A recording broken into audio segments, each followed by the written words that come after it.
Hari ini kami ingin mengerjakan tugas proyek linguistik di Ion Mall, Tanjung Barat.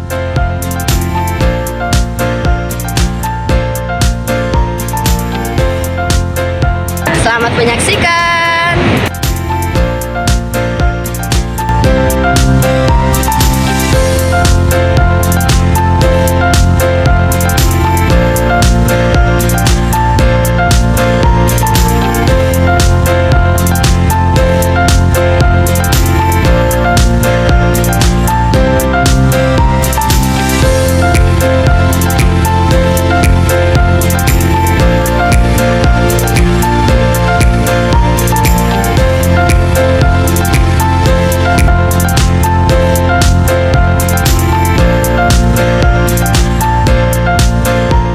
Today, our group will to present our mini research about linguistic science at Ion Mall, Tanjung Barat.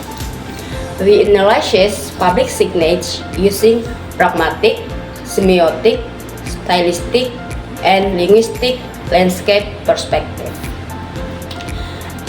Shopping malls are not only places for shopping, but also public space where many people interaction.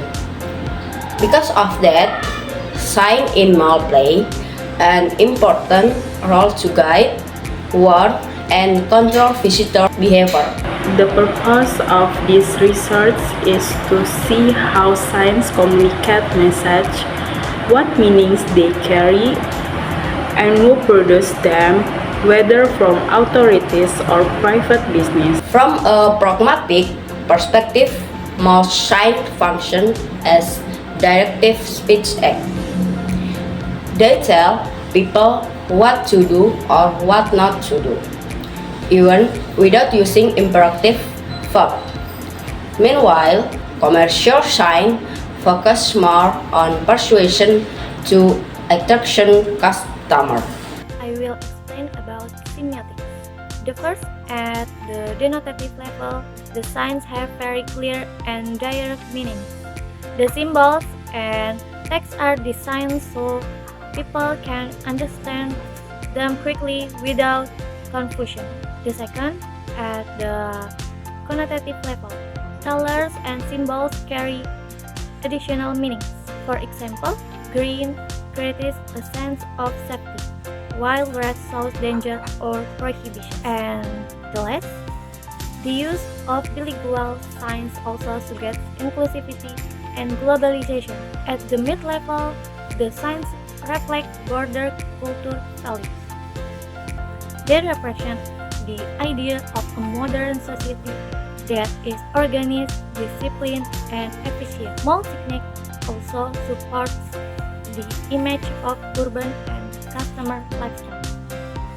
Stylistically, non-commercial signs use simple and direct language to ensure clarity, while commercial signs, in contrast, use attractive visual and persuasive language to influence consumer. Selanjutnya, kami akan memaparkan temuan kami berdasarkan analisis linguistik landscape pada lokasi yang kami amati. From a linguistic landscape perspective, most signs are top-down because they are produced by authorities. Bottom-up signs mainly appear in commercial context. Indonesian is dominant while English show global influence. To conclude, there are several crucial points we can draw from our analysis of linguistic sign at Ion Mall Tanjung Barat. First, we see that mall signage is more than just an aesthetic addition to the building. Pragmatic and semiotic, the signs function as subtle instruments of social control.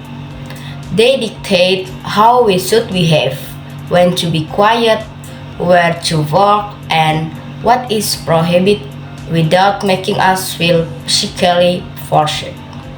Second, from a linguistic landscape perspective, the dominance of top-down signage proves a strong power dynamic between the mall management as the authority and the visitor as subjects.